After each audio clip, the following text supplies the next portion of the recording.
Good evening, everyone, and welcome to the STUC Disabled Workers Committee webinar. My name is Tony Slaven. I am the Vice Chair of the STUC Disabled Workers Committee, and I also chair Unison's Scottish Disabled Members Committee. Can I remind everyone that this broadcast is screened on Facebook with live captioning. This evening, we're here to commemorate Disability History Month.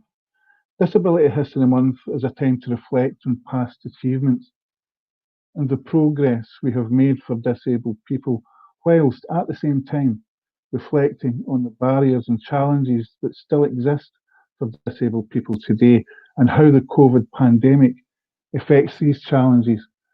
Challenges like picture Glasgow Central Station. How do you social distance if you're blind? If you're deaf and you need facial expression or you lip read to help you communicate, how is this possible if everybody is wearing masks? Disabled people right across Scotland face a multitude of systemic challenges, discrimination and stigma. Building a more inclusive, accepting and accessible world and workplaces is possible. We should be proud of how far we have come, but we have a pile of work to do to ensure that our society is truly fair and equal. Today is also International Day of People with Disabilities. The theme is Invisible Disabilities, and we will explore more of this evening because not all disabilities are visible.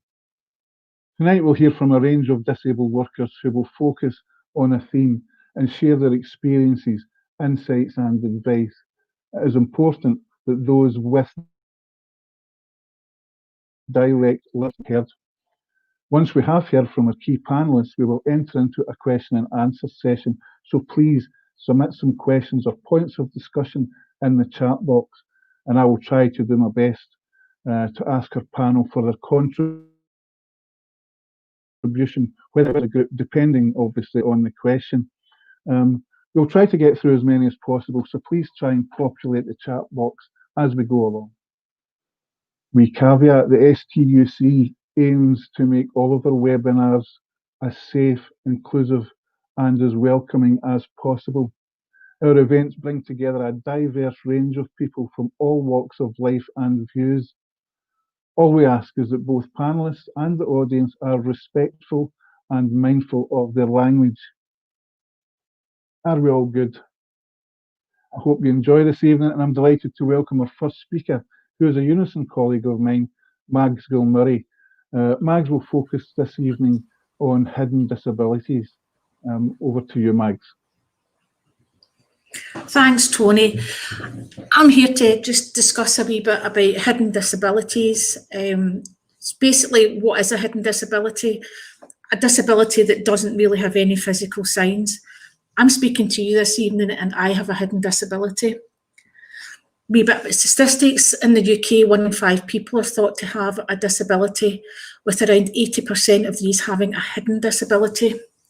I've had a hidden disability for over 10 years, but has understanding of hidden disabilities improved with this? Small steps been taken, but I really believe for hidden disabilities, we're now gathering pace. And if you look at the range of hidden disabilities that are now being identified for, like Crohn's disease, diabetes, mental health issues, and learning difficulties, to name but a few. It's easy for people to be judgmental of hidden disabilities. If they can't actually see a physical disability, they assume there isn't a disability. For example, someone with chronic pain who parks in a disabled space in the supermarket, people can judge them, criticise, not realising that the chronic pain doesn't allow them to walk any distance, so they are perfectly entitled to that parking space. Or people in the workplace that maybe have diabetes that are taking extra tea breaks, lunch breaks, because they need to go and inject insulin. In the workplace, but do managers really appreciate the full range of disabilities and how to fully support staff? Some managers still think of depression as someone being miserable and just not being their usual cheery self.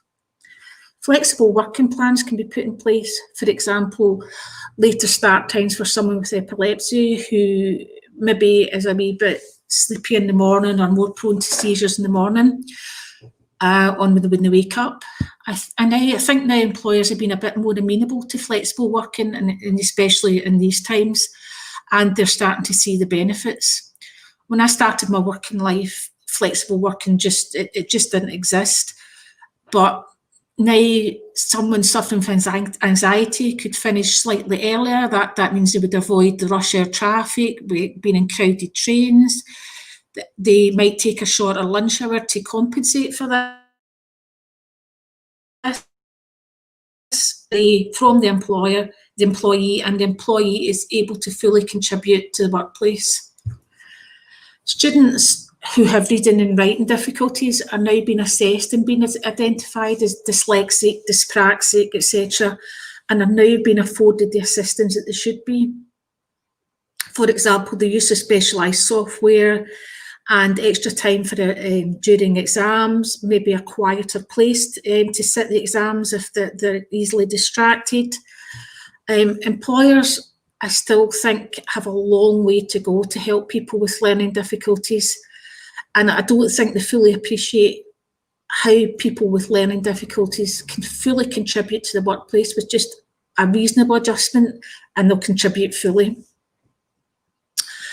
There are so many mediums that can be used to help people with learning difficulties. For example, if someone difficult to make out the letters, that could easily be transcribed into a listening report just to make life a bit easier. In my mind, I think it's taken a lot of time for learning difficulties, disabilities to be identified. I think up until now, people with learning difficulties were just thought to be incapable of learning. They just learn in a different way, and we have to afford that opportunity to them. There's still a worry in the workplace that disclosing any kind of disability will hinder a career path, and a more widespread understanding of hidden disabilities, people suffering from hidden or indeed any other disability, don't want special privileges. They just want the reasonable adjustments to be put in place so that they can fully contribute to the workplace. There's no reason why they can't. Looking now a wee bit, if you get into a supermarket, we've got signs up saying not every disability is visible. We've got quieter times for maybe parents that have children that are ADHD. They get a wee bit more panicky when it's busy. So we are moving forward. What's my experience of having a hidden disability? My managers had a severe lack of understanding of how I felt, and the biggest thing for me was managers making decisions for me, what I could and couldn't do in the workplace. They never actually came and spoke to me. They just assumed. I was denied lack of training because it was said I had enough on my plate, I couldn't take on any more. When in actual fact at that time, that training was what I needed. I needed that focus. I was more than capable of doing it. But again, managers just thought, well, we know what's better for you. We don't have to come and make things worse. For me, having a hidden disability, I've been lucky. I have a fantastic GP. I have strong support from my family and friends. And recently I've changed careers. I've got a different career path and I absolutely love it. And for coming through this hidden disability, I feel a stronger person for it. And there's still good and bad days, but I've learned how to manage that. A bad day is a bad day. Tomorrow will be a better day. So how do I think we've progressed? When I look back on when I was younger, when people had a mental health issue, I can remember my mum saying things like, oh, they're bad with their nerves, and they hid away. The support wasn't there. It didn't want to be brought out into society. And I think now we are getting their mental health issues support. Also, I think the learning disabilities for children now, we're beginning to be able to diagnose, if you like. Again, in my mum's day, they're just a wee bit slow to learn, but that wasn't the case. They just needed a different media and how to learn, and I genuinely think we're getting there with that. There's so much we can do to help people with disabilities, not just hidden disabilities. We've got so much IT, reasonable adjustments that we can put in place. And I hopefully we'll just keep progressing forward, and society will look at people with any kind of disability and hopefully support them to get into the workplace, to get into society, and just see what we've got to offer. Thank you.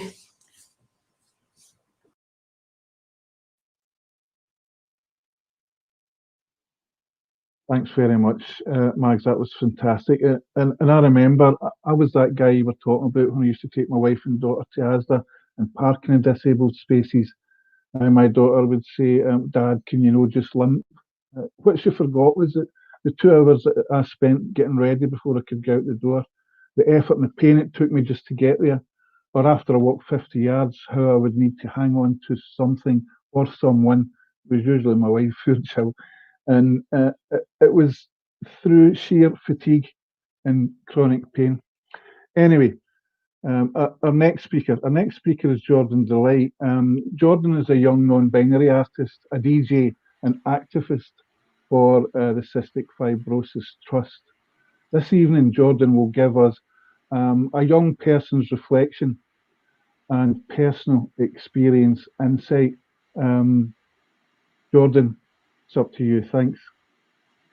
Thank you so much, Tony. Thank you to everyone at STUC for having me. And I'd like to say before I start my wee rant, thanks for sharing your experiences, Mags. That was really commendable, and thank you for that. I would like to just add, out of drag, my name is Jordan, but in drag as you see me now, because this is not a casual day look for me. It's Jordan Delight. I am a non-binary artist that lives in Edinburgh. Today I'm going to be talking to you about football. Said no drag queen ever. I am here to talk about the accessibility for disability in the arts world from my own experiences and my professional work. So I think the easiest way to start this off is that I was born with cystic fibrosis, which is why I'm an activist for the Cystic Fibrosis Trust. Cystic fibrosis is a respiratory condition that affects your lungs and your pancreas and causes build-up of mucus to plug them. Now, I'm not gonna lie to you, it's been an experience and a journey the last 25 years, like living with that, but I've managed to take it in my stride and create a lot of content and work from it to kind of give people a bit of hope. And I think a glimmer of hope right now during this pandemic is really needed.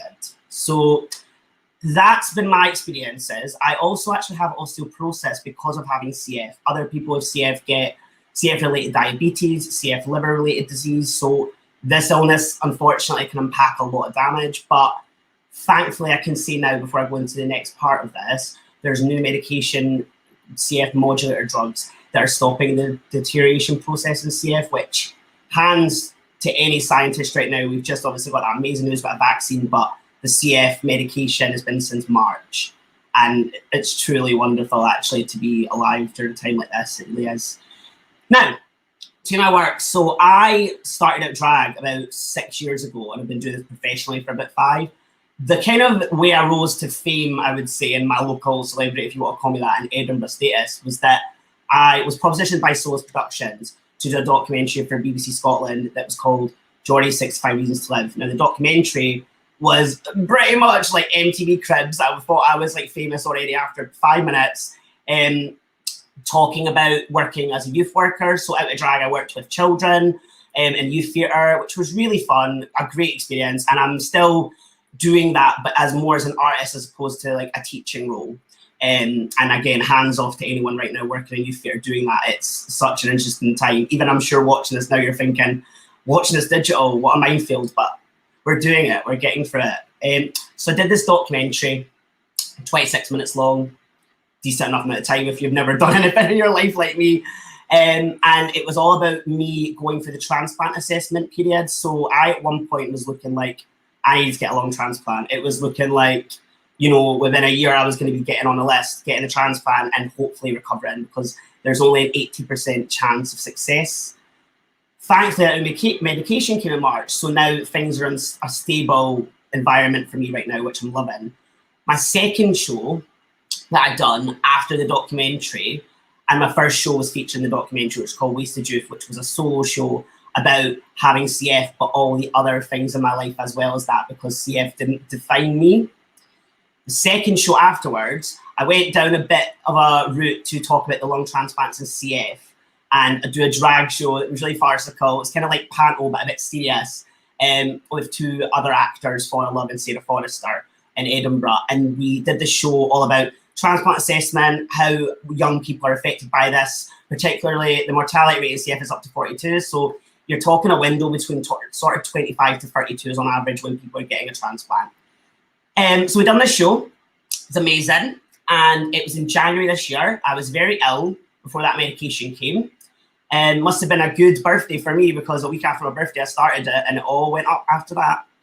And the show this summer won the Young Scot Arts Award. Now, I got told last week that I am the first drag artist to win a Young Scot Award. And I'm going to toot my own horn and say, like, never would have thought that in my life, but here I am telling you now. And the Young Scot Arts Award was such an exceptional win. Despite it being August, I couldn't have got to celebrate. It was still amazing. And after that, things have started to kind of go really well. I am doing work for the BBC Social, which is amazing. And I am in talks with sort of professional standard theatre practices to do work. However, with a disability, and with CF especially, I've had to obviously work from home. So a lot of my friends have been out there working live on location, filming. Any arts work I've had come to me has to be digital. And after the pandemic happened, the rise in applications went up. So this is going to bring me to my next point after that background you've heard, that I once went for a commission that usually got applicants of 23 people, and it went up to 157 this year. And that was because of the pandemic. There has, thankfully, the last 2 months, been a lot of accessibility given from organisations like Scottish Youth Theatre, etc., that are doing work in the background to make sure that disabled artists are getting a fair shot. And I think that's amazing. And that's one of my things that I think disability visibility is so important right now, and it's happening. But equally, I think every organisation should be putting aside time and money to give specific jobs for people that are disabled, people from minority communities, people from the trans community. These are things that should be happening everywhere. It should be much more equal and diverse. And I think that's one of the conversations I wanted to bring to this today, was that we're doing so well after 50 years, but we've got a long way still to go. The second point, and I want to talk about, thank you for coming to my TED Talk, by the way, is that disabled visibility is not a definition in a sense of your personality and your identity. It's a small part and fraction. So for me, all the work I've created and done has been so far about having cystic fibrosis and living with mental health. The moment I wanted to do, and this is in no shady way a negative comment on what's going on right now in the world, the competition, like I've said, at 157 is high. There has been, unfortunately, a difficulty getting work as a disabled artist if you do not want to create work about being disabled. Because as much as I sit here today looking very well, because a lot of you listening to this and seeing this might not know how ill I was before the pandemic hit, the moment I said during summer, do you know what, I want to do these commissions, I want to talk about bereavement and like other things that have happened in my life, it didn't seem like it was a viable option. And this is the message I want to give people listening and taking part in this right now, that people might be disabled, but that does not define their identity. We are all made of components, parts of ourselves. I only realized I was non-binary this summer from doing drag. And doing that, I ended up coming out. And now I'd want to create work about that. Do you know what I mean? There's depth to people. It's like in Shrek, you know, ogres have layers, onions. That's me right now with the green hair. And that is my two kind of main points and thesis for this discussion has been disability, accessibility in the arts and in various jobs. And the second is do not be defined by your disability and do not define others by it. It's helpful to get accessibility in work, but some people don't want to create work about being disabled because they just don't. it's quite a traumatic and often hard period to go through, talking about your health 24/7 on a show or a piece of work, and then coming home and trying to shut off. So that's kind of what I wanted to discuss with y'all. Thank you so much to the STUC for having me. It's been truly a pleasure, and yeah, that's it. That's my TED Talk. Thanks so much. Absolutely brilliant. What can I say, Geordie? It makes you think differently. They're amazing, and many thanks for your contribution. We have to move on. I would like to introduce Barbara Farmer from the PCS, and Barbara will be talking about reasonable adjustment passports. She'll be talking a wee bit different, so we'll pass over to you, Barbara. Thanks very much, Tony. As Tony said, I am a member of the PCS and I chair the HMRC Disabled Members Advisory Committee. Yes, I work for the tax man. When I started working in HMRC in 2004, because I am a wheelchair user and therefore my disability is obvious, I had no issue in speaking to my manager and getting the reasonable adjustments I needed to do my job. But as soon as I became a union rep, it was apparent I was one of the lucky ones, and that many members who had invisible disabilities were having issues with their manager not giving them the reasonable adjustments they required, either because the manager wasn't aware of the issue, because their disability wasn't visible, which we've been talking about, and therefore it wasn't immediately obvious. So therefore, sometimes the managers didn't believe that these people were disabled. This continued to be an issue as there was quite a fast turnaround of managers who were applying for promotion or moving on to other jobs, meaning that teams had frequent changes of managers. For example, in my first 2 years, I had 5 different managers, and this was quite normal across all teams. Unfortunately, at this time, there was no formal document for recording any reasonable adjustments. Invariably, this meant that you had to renegotiate your reasonable adjustments with each change of manager. So again, if you got a new manager who didn't understand equality legislation and therefore someone's entitlement to reasonable adjustments, inevitably you required the assistance of a union rep to ensure you got your reasonable adjustments. Fortunately, since then, things have progressed. A member of our staff disability network proposed the idea of a disability passport to record reasonable adjustments and to prevent this constant renegotiation. However, this first draft did not adhere to the social model of disability which HMRC subscribed to. The original document suggested staff recorded details that were not required, such as what your disability is, what your reasonable adjustments are, and it had a section, "A day in my life," or "What it's like to be me." In the sample they provided, this section included details of things such as the fact that they needed to get help to get out of bed in the morning. Now, while you may wish to disclose that information to your manager, that is your choice to do so. That information is not really relevant. All the document needs to record are the details of all the reasonable adjustments that have been discussed and agreed with your manager. After a little bit of negotiation, ensuring that only the relevant information would be recorded on the passport, we got an agreement from the business to start using reasonable adjustment passports.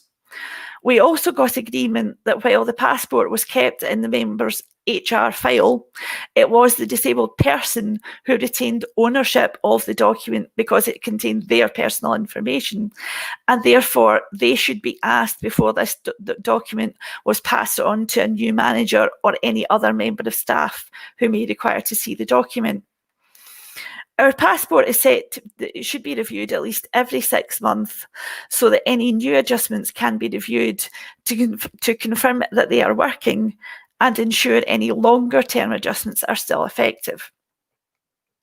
Now, In the civil service, we have an attendance management policy where if we are sick for more than a certain number of days a year, it was discussed with our manager and we could potentially be put on a warning for our attendance, even if all of our absences were for genuine reasons. So because some disabled people have a potential to be off more frequently, we could ask to have some additional sick days added to this as a reasonable adjustment. But clearly, a lot of our senior managers failed to understand anything about degenerative disabilities, because in almost all cases, if somebody was given additional sick days, then the management expectation was that the amount of extra days should decrease year on year until the member was back down to the normal amount of sick days within the policy. And even when we kept trying to explain to the manager that the member had a degenerative condition and it was never going to get better, in fact, it was going to potentially get worse, they still kept pushing, oh, but you need to reduce your number of sick days. Now, the passport has now, since we started using it in HMRC, it has now been rolled out to be a civil service wide document. So if I was to apply for a job in a different government department, this documentation with my approval could be given to a new manager there. So while we have made some good progress in ensuring disabled people have access to adjustments to allow them to work, there are still some issues around disabilities that managers struggle to understand. A reasonable adjustment passport needs to be used by more employers in both the public and the private sector to ensure that more disabled people can discuss and record the reasonable adjustments with their employers to enable them to stay in employment. Thank you. Thanks, Barbara. I actually have a reasonable adjustment passport, and that allows me to take my black Labrador, Freddie, who's an equality support animal, because he can just let you to death, and that's just what he does. With me when I used to travel the UK doing some tutoring on employment law, health and safety and mental health. I would now like to introduce Sharon Sweeney from UCU. This is a workplace scenario for discussion. How can we support disabled workers? What are some challenges disabled workers face? So please take it away, Sharon. Okay, thank you, Tony. Good evening, everyone. We thought it would be helpful to put some of our experiences into a work-based scenario, which is shared on the screen. I'll just read through it quickly for those of you that might be struggling with the size of the font. So we're calling our person, our worker, Sam. They work for a large organisation which has many buildings across a square mile in a city centre. Their main job is to meet members of the community who face financial difficulties due to the ongoing structural inequalities due to long-term unemployment and health conditions.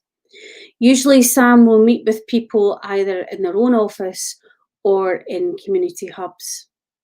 Sam's also a manager and therefore has to attend various meetings of the organisation regularly and often in different buildings in the city centre each day. Sam lives with fibromyalgia, which they have disclosed to the employer, and has recently had a diagnosis of osteoporosis, which they haven't yet shared. Sam needs to have the workstation reviewed, is also finding it very difficult to get across the city buildings in good time for attending meetings. They park their car 15 minutes away from their office. Sam's expecting their current line manager, with whom they get on well, to retire in 6 months. Thinking ahead, Sam contacts the trade union rep for support. So we would just like to pick up some of the nuances of this situation. So if you were the union rep, what kind of things that you think that Sam could ask for or the employer should be doing? And we would really appreciate any comments that you want to make while we're going through this. So Sam works for a large organisation, so you would have an expectation that they understand employment law and particularly the Equality Act. So what the main thing that we're hearing here is that Sam has an unseen disability. They have disclosed that to their employer, which is their line manager, with whom they get on well.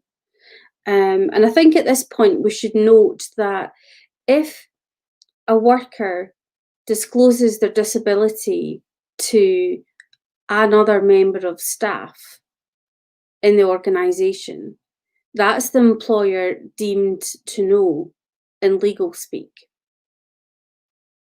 So Sam has already told the employer that they have an unseen disability. And with the diagnosis of osteoporosis, they haven't shared that yet because they're a bit scared, and I'm sure you'll all be able to understand that.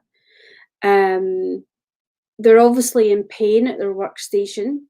And one of the things that's making them very fatigued during the day is the expectation that they need to be out and about across the different buildings and also out in the community. So we want to highlight here some of the things that can be done with support of the union rep. So firstly, we would be encouraging Sam to formally disclose their disability to the employer. So we might want to get the HR officer involved. Now, there are many people who do not want to share their disability with their employer for a whole variety of reasons, most of which are completely understandable. However, if you don't disclose to your employer cannot or does not have an opportunity to meet the legal demands upon them due to the Equality Act. So by getting the HR officer involved, they might involve their occupational health provision, whether it's maybe in-house or something that's contracted out, where they can look at having the workstation reviewed. That review might mean that Sam needs a new desk, maybe a rise and fall desk. And then again, working with the employer and supporting Sam, which is the most important thing that we do as trade union reps, is that we could perhaps pursue an application for access to work to secure all of the items that Sam needs in their workstation. And that might also include looking at how Sam gets about the buildings, if in fact they need to. So given what's happened this year, we're all far more familiar with online meetings than we've ever been, I suppose we would expect in our lifetime. So we can see that there is a lot of flexibility. You could equally participate in a meeting, but you don't necessarily have to be in that building. So we would recommend that's definitely something that Sam takes forward. And additionally, it says here that Sam parks the car a 15-minute walk away. Now, if Sam's across buildings, in and out community hubs, in their office, they're probably likely to be really fatigued and in a lot of pain by the time they get anywhere. So we'll really be asking for the employer to make a parking space available on the estate as close to Sam's office as possible. And given that Sam is expecting their current line manager to retire soon, they're obviously wanting to get their ducks in a row so that everything's in place before the new manager comes. So at this point, I'd like to invite Barbara back into the conversation to talk a bit more about how the disability reasonable adjustment passport could work for Sam in this scenario. Thanks very much, Sharon. Well, yes, definitely the workplace passport would be an an excellent document to have here. I know from personal experience in my job, I have, well, previously I was working between two different we were based in two different offices in East Kilbride. And when it came to having any of the meetings that I was attending, I got agreed with my manager that as a reasonable adjustment that either it was done online or the meetings came to me rather than me going to the meetings because of the access issues that I would have. So yes, I would say absolutely, while he still has this manager, he needs to look at the possibility of getting the passport in place, and it doesn't need to record details of what the disability is. With the osteoporosis that he's not shared, he doesn't need to share that. He just needs to tell his manager what his reasonable adjustment requirements are. Okay, thank you, Barbara.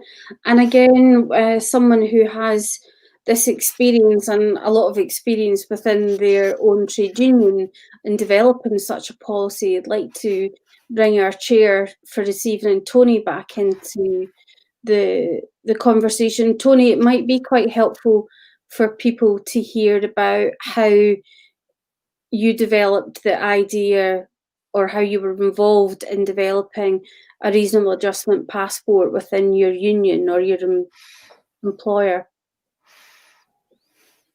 Yeah, I saw the need for it. I see the need for a full disability policy. My employer, and we're in the middle of talking about that just now. As far as reasonable adjustments go, I had what you would call appointments I had to go to. It was obviously for it was cancer, and so I had to go and get my chemotherapy. And every time I went, I would go to my manager, and immediately he would say, "Absolutely fine. It's no problem. It's no problem." But they were recording this as special leave. Okay. Now, I'm a human being the same as anybody else, and if my wee lassie's skins are knee at university, I need to go and get her and bring her home. So I would need special leave for that as well. Don't want to go to my manager and ask for special leave because he's gave me the last 7 Tuesdays as special leave. So I'm made to feel guilty about my disability, and that just isn't fair.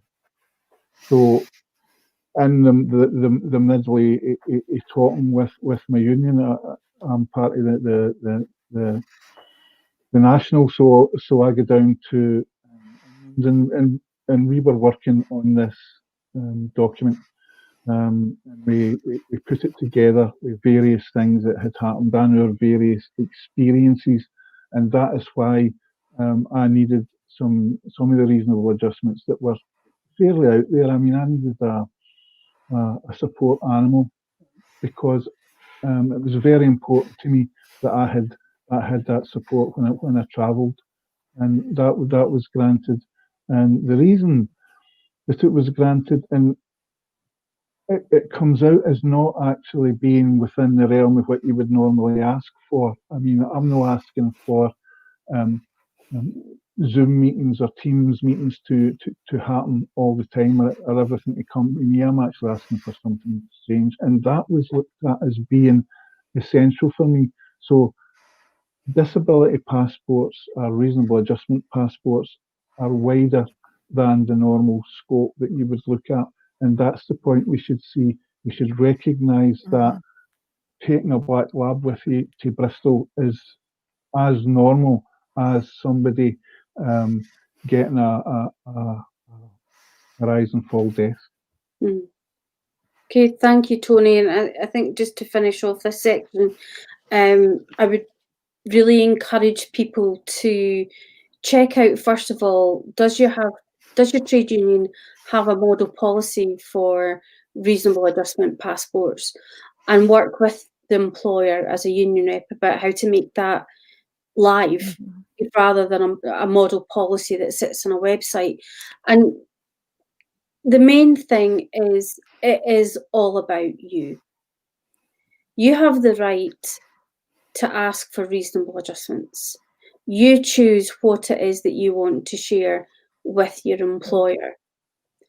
And anything that happens, it's all around your needs, not what anyone else has had before or behind you. You are the important person in this journey.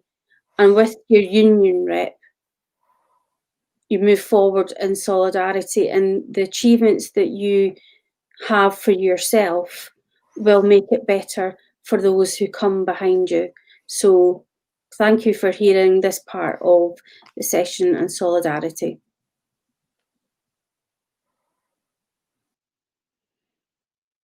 Thanks, Sharon. An absolutely solid and interesting contribution. And now, could I introduce our last speaker just before the Q&A? Can I remind everybody, I don't see many questions in the box, so please, if you can, think of a question to ask a panelist and put it in there. I've got one or two up my cuff that I'm dying to see anyway. But please, can you contribute and put some messages in the box? So just before the Q&A, our last speaker that's come on is actually the chair of the Disabled Workers Committee, and she needs no further introduction. Our union is the EIS. So could I please introduce Julie Ferguson? Thank you very much, Tony. What we've been talking about is what we're able to do. How far have we come and how far have we still to go? I've been deaf since birth and I've been legally blind for the past 6 years. There's a lot of things that have improved since I was a child, and I can see them continuing to improve. But I'm going to be honest with you, we are still not there. There are things that are still not happening that we need to happen. The Equality Act has been law for 10 years. And we don't struggle because we don't have rights. We struggle because our rights are not consistently enforced. And we need your help. Too often we're forgotten about by the people who make the plan. Some people deliberately exclude us. Some people don't have the knowledge. And we're here tonight to try to share that knowledge to help people move things on with us and for us.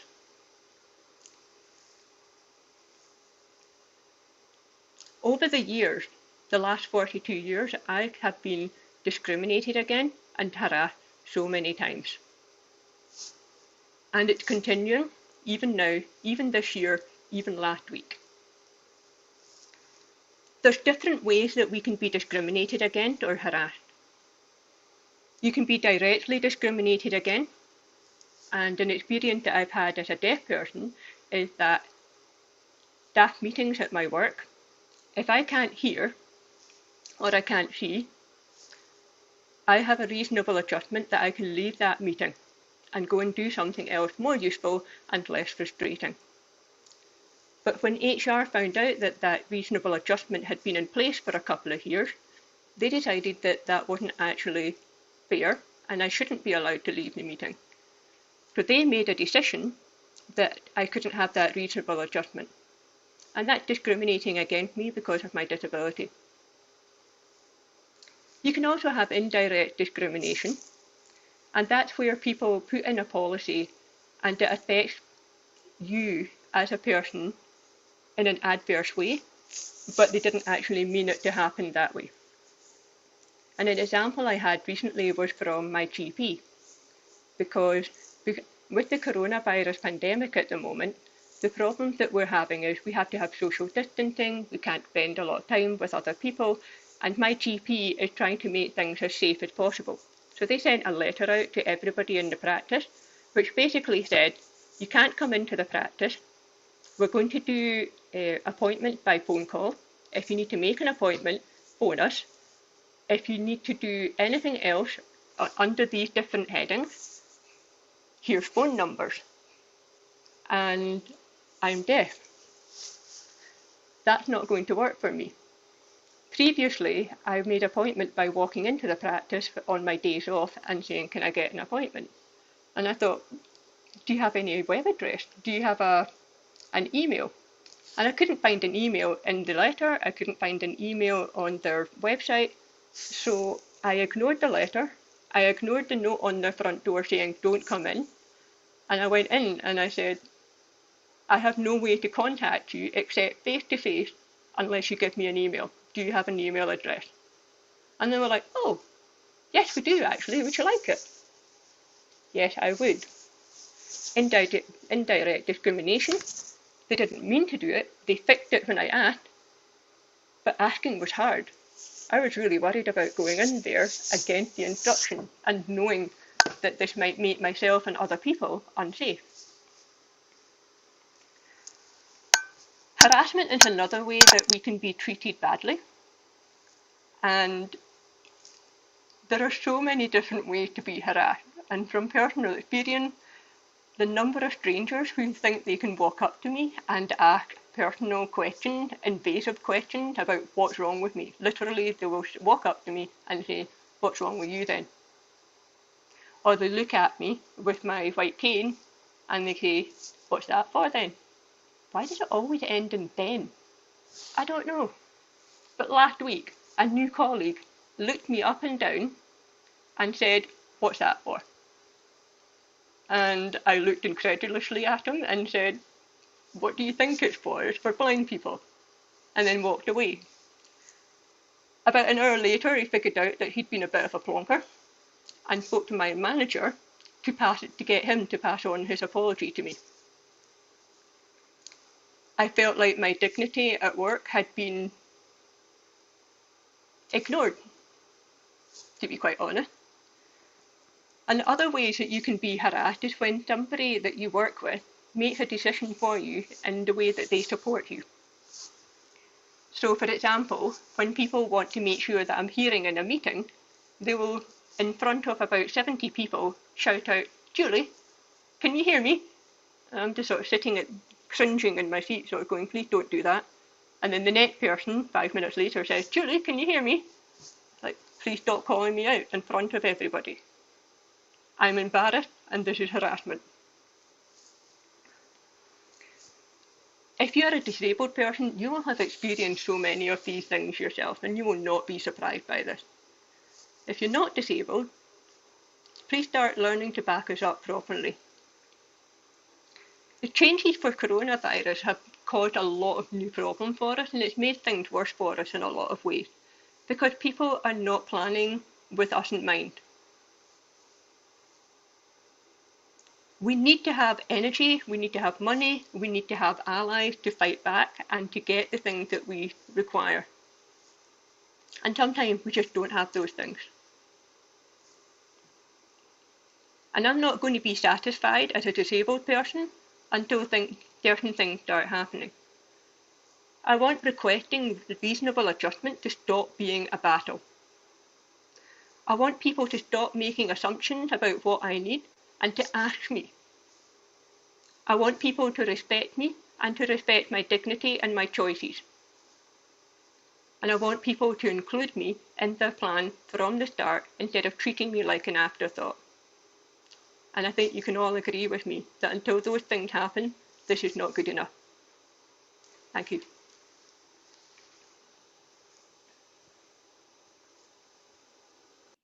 Thanks very much for that, Julie.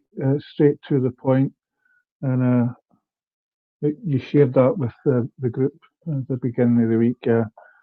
What that guy said to you, it's absolutely ridiculous and horrendous, and you're right. And then you talked about other people, and you talked about disabled people are not being overlooked. We are being deliberately ignored, and we must call that out. Must call that out as early as we can. Brilliant again, thanks, Julie. We're now moving into the Q&A section, and I've seen there is a few questions. Can I remind people again to just keep putting questions in the chat box? So I'll start because I'm the chair. Can I ask the panel, and this is individually, we'll go round in a circle, what is one of the biggest challenges disabled people face in Scotland?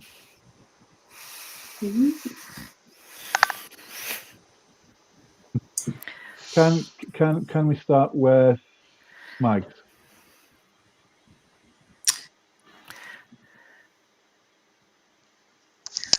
Oh, Tony, actually been accepted, but for me, I think it's difficult to put into words. It's getting people to see that with a wee bit of understanding, a wee bit of reasonable adjustments, there's nothing somebody with a disability can't do. They're all there to contribute, and we just need that wee bit of support to do so. Mm-hmm. Absolutely. One line and you've nailed it. Geordie? Equal opportunity. I think that's kind of the easiest subtle way to say it. Accessibility. I think, do you know what's actually a thing? Birds of Paradise are a theatre company in Glasgow that are amazing at working with disabled artists, and they've often got people that'll help write applications if people need help typing, and they'll get scribes and stuff involved. I think things like that, you know, asking for applications, and everywhere should be doing this to say, do you need help? I've noticed actually, in fact, a lot of places are taking video applications for things I've been going for, which I find much easier than sitting and putting together an application because of the chronic pain I get with osteoporosis I've got. And a video one, I'm very good right now sitting and saying this, but I can go on a camera and go, this is what I can say, and then my friend can edit it for me. Do you know what I mean? It's stuff like that. The accessibility definitely needs to be better for me. Thanks, Geordie. Can I welcome Margaret Anslow, who's one of our committee members. Margaret, you may have heard what's been going on. What do you think about this question?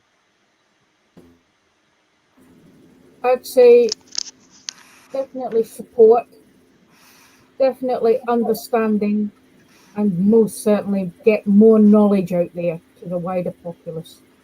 Yeah, absolutely. Barbara?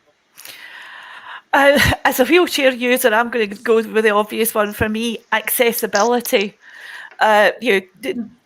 Trying to travel somewhere on a train, and on a couple of occasions, although I've booked the assistance in advance and it should be there at the station when I arrive there, there's a couple of occasions where I've had to rely on another passenger on the train standing outside on the platform, keeping the door open until we can get the attention of the guard, so that we can get the assistance there to actually get me off the train.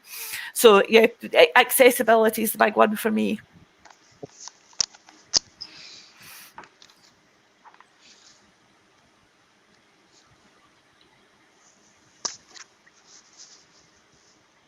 Julie? Hi, Tony. What's the biggest challenges in Scotland?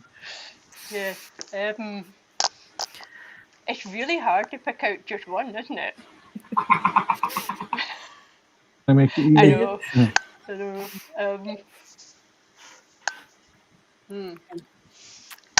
I'll pick something that's related to accessibility, because there's a lot of different ways that things are not accessible, and quite often people don't actually think about technology and software, and that need to be more accessible. And I'll give you an example. I cannot do meetings on Google Meet because Google Meet will not recognise the hearing aid equipment that I use to hear.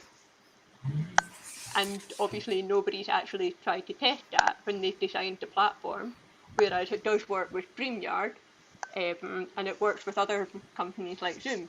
But different companies do things in different ways, and you've got to figure out how to make it work in the best way. So you're constantly on a learning curve whenever you switch to a new piece of technology. And if you have a progressive condition, you're constantly learning what new accessibility you need as well. And where do you learn that? I need to learn BSL, I need to learn Braille, and I cannot find anywhere to learn. Yeah, absolutely.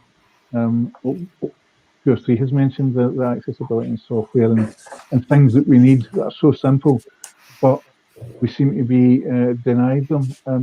Sharon, can I ask you just to answer that question, and then we'll go on to another one. This is directed at you. So if you answer that question first, what's the biggest challenge you face? Thanks, Tony. For me, I would say it's about the recognition that disabled workers make an equal contribution in the workplace, if not more of a contribution. And quite often we're paid less than our able-bodied colleagues. The second question I was going to ask yourself and Barbara, this is for Titch and Co. What if your workplace will not do disability passports? How do you get around that? Well, personally, I would be trying to maybe speak to other unions or other people that you know have an employer that uses workplace adjustment passports. So you've got a sample document there to take to your employer and say, look, this is what other employers are doing. Why can we not have the same? Yep, absolutely. And Sharon? I agree with Barbara, but I would also write my own. With my line manager, if they were supportive, and document exactly what it is that I have had agreed over the years, or state the equipment that I have in my office and the reasons for which they're there, and wax seal it, basically. Heather Armstrong has asked, does STUC have any resources to implement passport policy in local unions?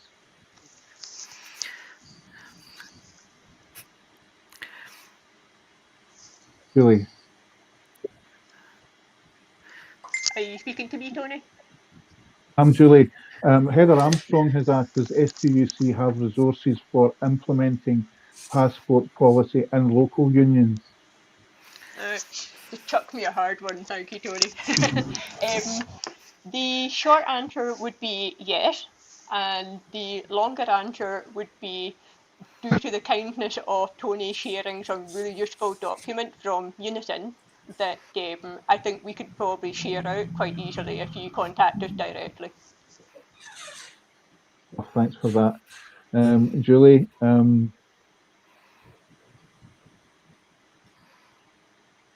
Ian Doig from Unison, is also from my branch, says, we're already facing enough difficulties before Brexit completes. Do we have any long-term plans to try to ensure that Equality Act is not eroded by the UK government as they try to remove red tape? And that one is for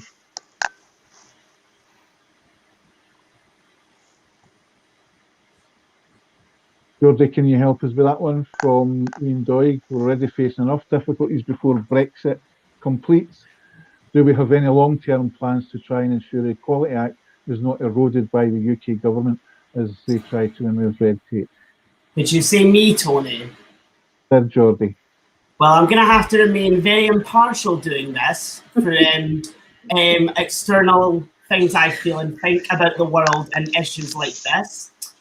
What I could say is that I have hope that regardless of if the UK government has issues and we have things that come into effect from that the Scottish government will somehow make sure this doesn't take place in Scotland. Obviously, with the pandemic, things have been dealt with very differently. So that's the way I would hope it would go. And I would hope that, of course, that none of this gets tarnished or replaced, definitely. Yeah, okay. Thanks, Geordie. Good. Mags, do you have a comment on that? We're already facing enough difficulties before Brexit completes. Do we have any long-term plans to try to ensure the Equality Act is not eroded by the UK government?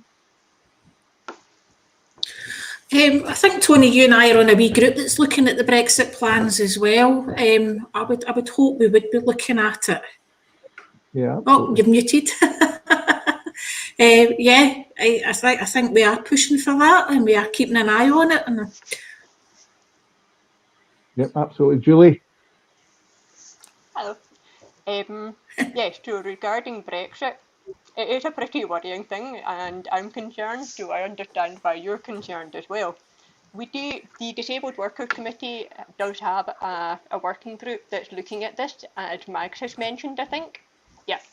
And one of the things that we want to do quite shortly is to highlight our concern to affiliate and start pulling people in on supporting us with action within their own union, and to take this to a wider forum.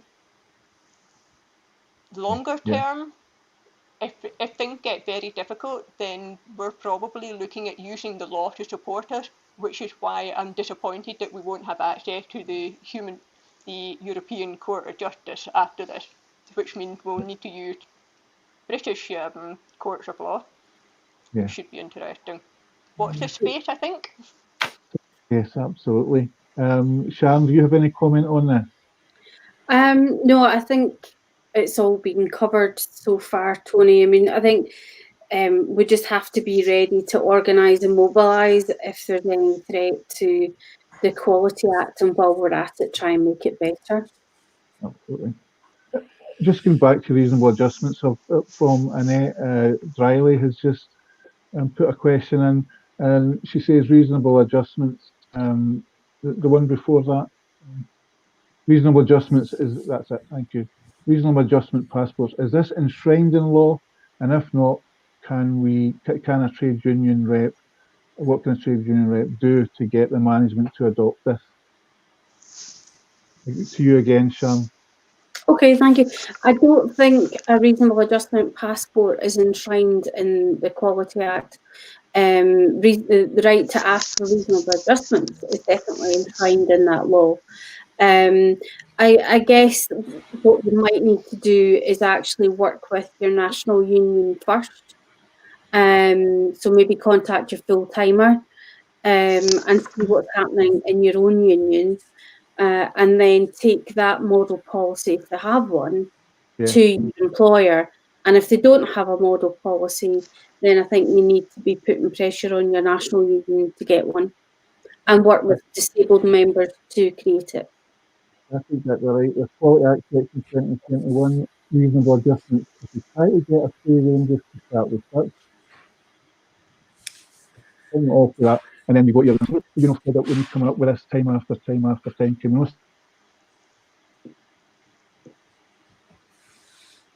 Sorry?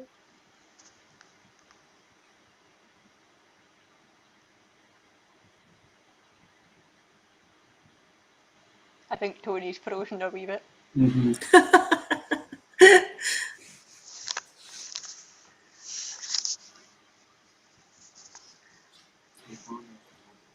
Okay.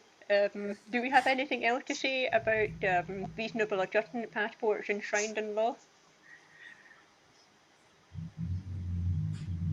Personally, I would pop in a comment along the lines of reasonable adjustment passports aren't mentioned by name in law, but I would consider it to be a reasonable adjustment in itself, in which case you would be able to push for it under the Equality Act with that category. I think it would be very useful to try that. Something related to that, though, would be equality impact assessment, because if you're having trouble getting your employer to start using reasonable adjustment passport, and they change a policy perhaps, then request an equality impact assessment and use that to help you push for using a passport as well.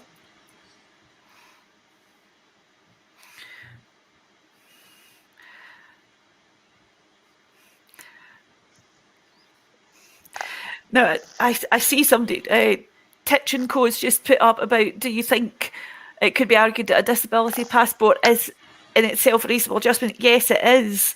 And definitely, when you're getting your reasonable adjustments, you try and push that as a reasonable adjustment, you need a document recording exactly what your other reasonable adjustments are. So yes, I would be pushing that is a reasonable adjustment in itself, to have details of your reasonable adjustments recorded in your file.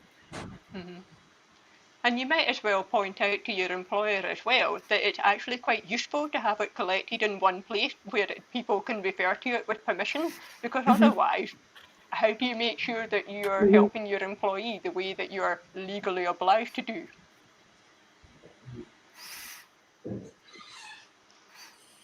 Right. Tony, there we go. Hi, Tony.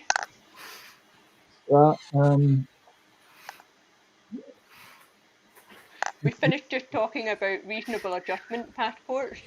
Yes, So, yes, that's absolutely fine. Connectivity, this stuff is still witchcraft to me. You think we should know better? Okay, that's great. If we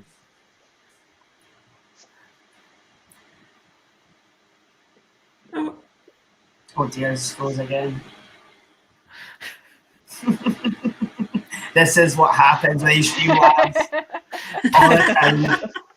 He's been working his Wi-Fi too hard tonight. Do you know what's the sad state of affairs when this becomes the new normal? That's when you go, oh no, what happened? Totally. Okay. Do we have any further questions that have been shared with us? Are we able to see those? There's one from Jenny Douglas. Okay. So how do the panel think the trade union movement can influence or push the Scottish Government to ensure that ADP, which is scheduled to replace PIP, is fit for purpose? Too many people lose PIP when reviewed, even though their condition hasn't disappeared. This often means that being able to access a disabled rail card, have reduced ticket or football season ticket, they can lose a PA attending events with them if PIP is lost. That's a really good point. So how can we make sure that the new Scottish replacement for PIP actually works the way it's supposed to? Well, the first thing is, when the Scottish Government have been trying to set this up, they have had a number of what they call experience panels in place. So they have been asking the Scottish disabled people for their input into this to try and make sure that it works. It works well. It's going to be a lot more fit for purpose than PIP ever has been. Mm-hmm. Yes. Could I add actually something? Been a member of one of those experience panels. Sorry, Georgie, come in. No, that's totally fine. I just wanted to add something from personal experience, actually, is the PIP system has been really difficult. A lot of people actually from the cystic fibrosis community that I am friends with have found the assessment period very difficult. And usually we have a rep at the Butterfly Trust who will go with us. And this usually happens after the first assessment doesn't go well and PIP isn't awarded. It kind of reinforces that the disability, although not visible, is impacting on the person. So I'm obviously just adding this in to say that I hope more possible options for charities or even organisations to have reps that could speak with the person on behalf and give that confirmation, because it shouldn't really require me to have this worker go with me to prove I am disabled. Do you know what I mean? And I just wanted to add that in, if that was all right. That's really good, thank you. Tony, you okay there? Yeah, I seem to be fading in and out.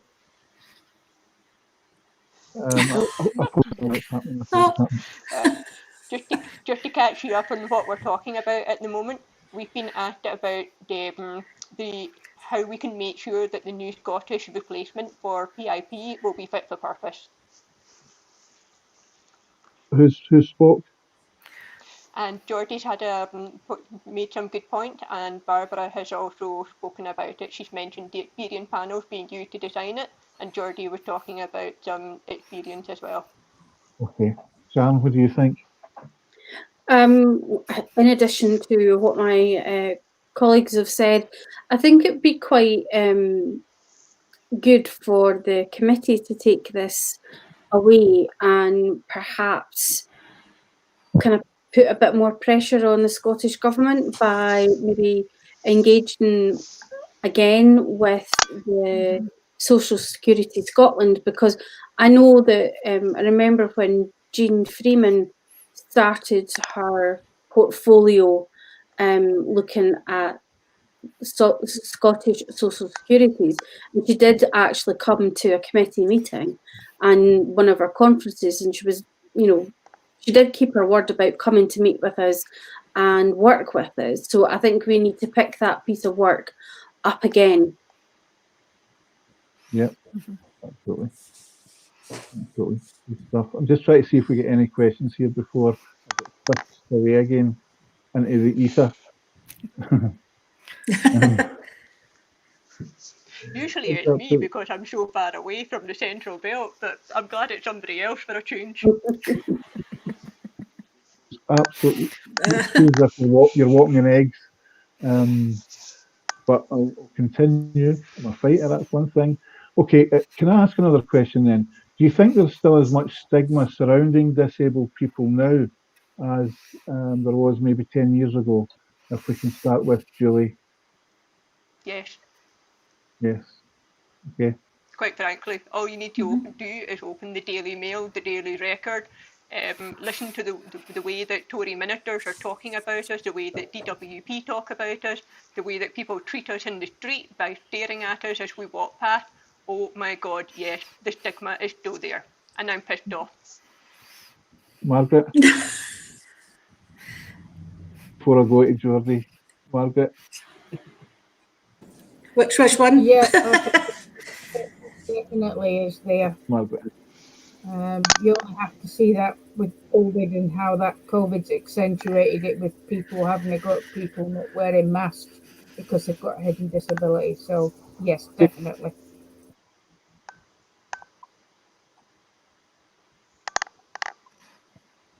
Geordie, is there still a stigma based around disabled people?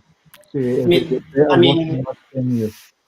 I mean, I think the fact that the president of the United States imitated a disabled person in the most offensive way on live television kind of spoke volumes for the universe right then and there. That was just a moment that I went, wow, here we are. This is a man in charge of a country doing this on live television. But I will also just add from the sort of Scottish experience and the queer community as well, actually, that I think there's often been an assumption about me that because I've done drag, I must be fit and healthy. And anyone working in the arts, especially, there seems to be this presumptuous attitude that people that are disabled can't be artists, which is just absolutely not the case. I mean, disabled people are everywhere, living their life like anyone else. And I definitely would say there's stigma. It's like I just mentioned earlier when you were cut off, Tony, that the assessment period for people that I know that went through the PIP assessment period all of the UK, if they didn't look ill, they were considered deemed fit. And that's absolutely not the case. Like, I'm sitting here right now with a tube in my stomach for peg feeding, and you wouldn't even, people naturally wouldn't assume that. Do you know what I mean? Like, it needs changed and fixed, definitely. And like Julie said, I'm also very pissed off. Totally.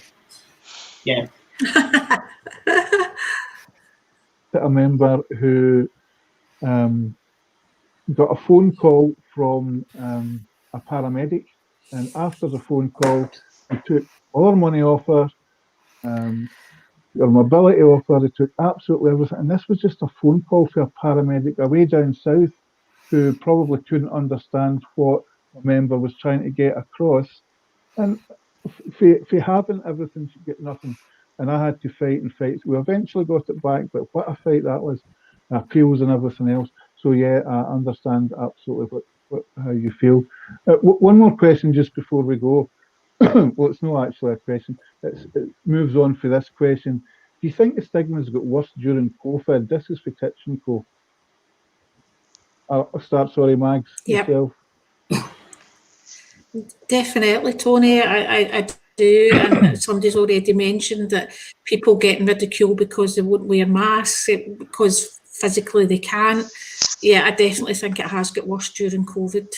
And I know there has been, I was in a supermarket the other day, and the wee girl served me obviously had a hidden disability, and she had a wee lanyard on. Yeah. Aye. Okay, Sharon?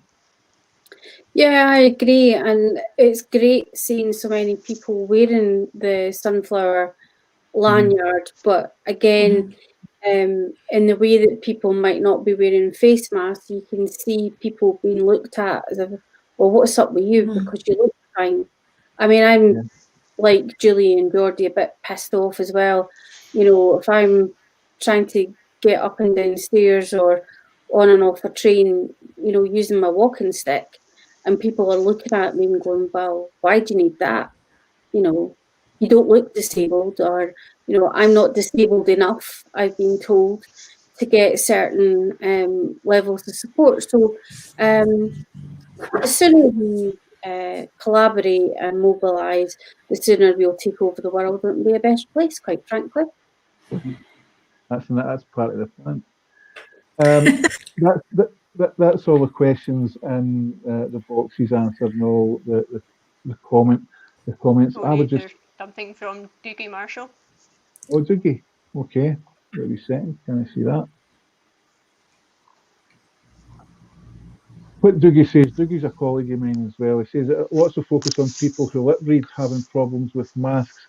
As online meetings get more prevalent and relied on, what can we do to improve the AV lag, which must cause problems? Anybody in the panel want to pick up on that? I am a deaf Julie? lip reader. Yeah, good, Julie. I might as well take this one. Yeah.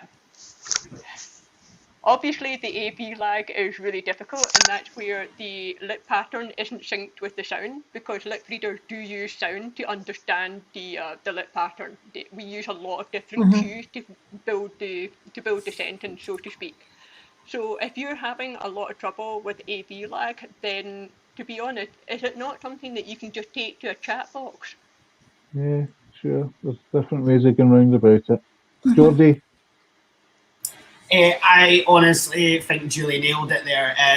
I would say, in my experience, obviously people are having AV lag. You know, a lot of people haven't known this, but an Ethernet cable connected can obviously help your signal be stronger. If the people just listening are genuinely curious. But yeah, I mean, everyone's happily texting people 24/7. So what's the difference doing it in a work setting where you're actually paid to do it? Like, you know what I mean? Like, that's the way I would look at it anyway. Yep, okay. Listen, guys, we need to wrap up now. Can I thank the speakers that were absolutely excellent? This is probably the best webinar that I've been to from the STUC. It's been absolutely fantastic. Can I thank everybody that joined from everywhere, and thank anybody that contributed to the comment box. And I hope we get through your questions. And again, we'd just like to say thanks very much, and we hope to see you next time. Keep looking and keep supporting us, because we need you and you need us. Thanks very much. Good night, Absolutely. everybody. Good night. Thank you. Night. Bye.